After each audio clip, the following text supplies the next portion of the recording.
Hello students, today's video is related to the questions answer of the chapter Cook of class 10. এই ভিডিওটোত মই প্ৰতিটো questions আৰু answerৰ অৰ্থবোৰ বুজাই দি আছো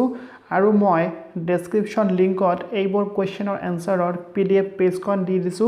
আপোনালোকে তাৰ পৰা ডাউনলোড কৰি ল'ব পাৰিব নহলে আপোনালোকে www.sbplatform.blogspot.com এইটো সাইডত ভিজিট কৰি প্লাইও আপোনালোকে পেজখন ডাউনলোড কৰি ল'ব পাৰিব তো এতিয়া মই ভিডিওটো স্টাৰ্ট কৰিছো Okay, first question to hall, where is Coorg? Coorg ক'ত আছে? Coorg is situated in the midway between Mysore and the coastal town of Mangalore. So Coorg hall Mangalore আৰু Mysoreৰ যেটো ৰাস্তা আছিল সেই ৰাস্তাটোৰ মাজভাগত হল Coorg নামৰ ঠাইখন Coorg is the smallest district of Karnataka আৰু লগতে কোৱা হৈছে যে Coorg হল কৰ্ণাটক ৰাজ্যখনৰ এখন সৰু জিলা Question number 2 What is the story about the Kodabu people's descent? Descent means বংশ Kodabu people's means কুৰ্গত থকা মানুহসকলৰ কথা কোৱা হৈছে যে কুৰ্গত থকা মানুহসকলৰ বংশৰ বা কুৰ্গত থকা মানুহসকল কোৰ পৰা আহিছে এই বিষয়ে কি ষ্টৰী আছে কি গল্প আছে এটো হল কোৱেশ্চন 2 এতিয়া মই আনসাৰ লৈ আগুৱাই গৈছো ইয়াত লিখা আছে there are many stories about the Kodabu people's descent যে কুৰ্গত থকা মানুহসকল that means Kodabu people সকলৰ বহুত গল্প আছে সেইবোৰ তলত দিয়া আছে One of the stories tells that a part of Alexander's army settled at Coorg because they could not return to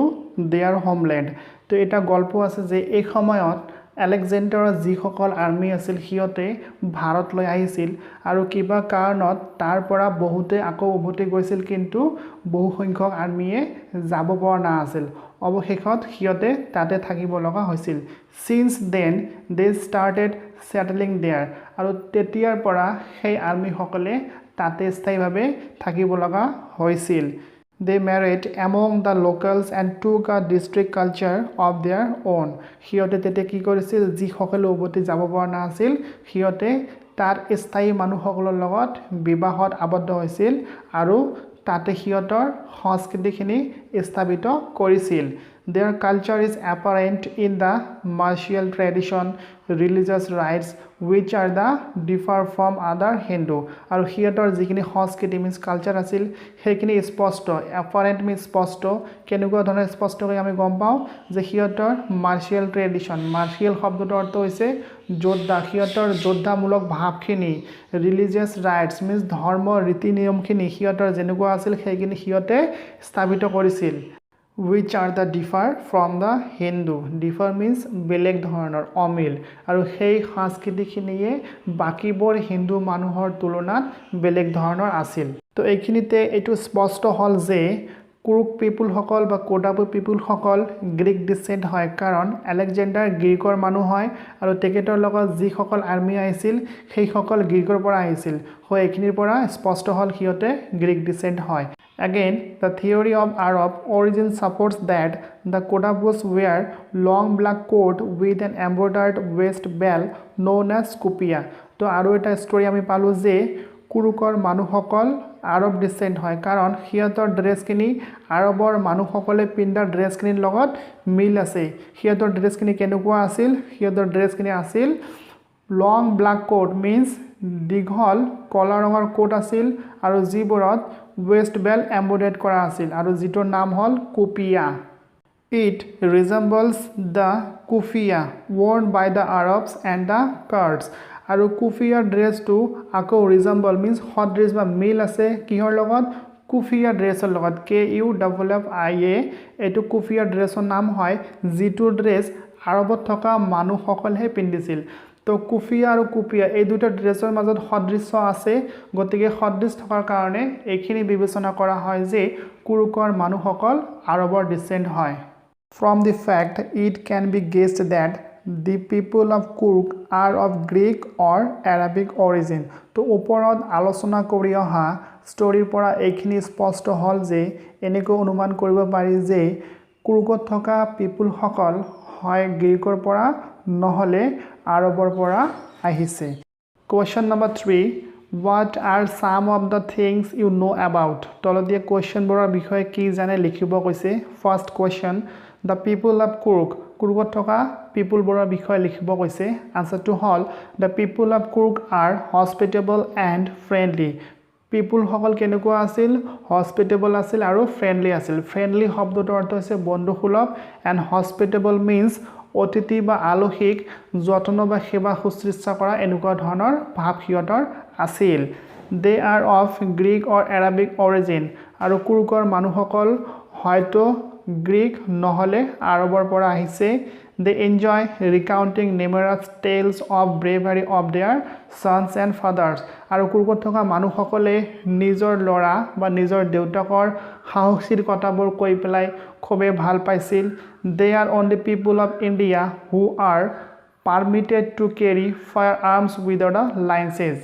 কুৰ্গত থকা মানুহসকল ইমান আদৰ্শবান আছিল ইমান সন্মানীয় আছিল ইমান ফেইথফুল আছিল যে হিয়তে নিজৰ লগত ফায়াৰ আৰ্মছ দ্যাট মিন্স বন্দুক লৈ ঘূৰিব পাৰিছিল যাৰ বাবে কোনো ধৰণৰ লাইসেন্সৰ প্ৰয়োজন নাছিল question number 2 The main crop of Kurg কুৰ্গৰ প্ৰধান শস্যটো কি হেতু লিখিব কৈছে আনসাৰ টু হল The main crop of Kurg is coffee coffee হল কুৰ্গৰ প্ৰধান শস্য Next question The spots it offers to tourists tourist means বাহিৰৰ পৰা অহা মানুহসকলক বুজাইছে যে কুৰ্গৰ মানুহসকলে টুৰিষ্টৰ বাবে কি ধৰণৰ খেল প্ৰদৰ্শন কৰিছিল আনসাৰ টু হল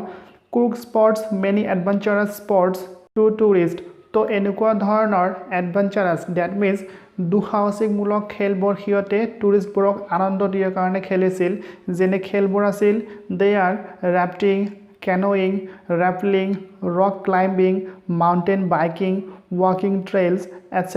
তো এনেকুৱা এডভেঞ্চাৰাছ স্পৰ্টবোৰ হিয়তে সেই টুৰিষ্ট সকলক আনন্দিত কৰিবলৈ হিয়তে খেলিছিল Question number 4 The animals you are likely to see in Kurg কুৰ্গত সাধাৰণতে দেখিবলৈ পোৱা জীৱ-জন্তুবোৰ কি Answer to hall macaques langurs Malabar squirrels splendor lories are likely to be seen in Kurg তো এইবোৰ জীৱ-জন্তু সাধাৰণতে আমি বেছি পৰিমাণে কুৰ্গত দেখিবলৈ পাওঁ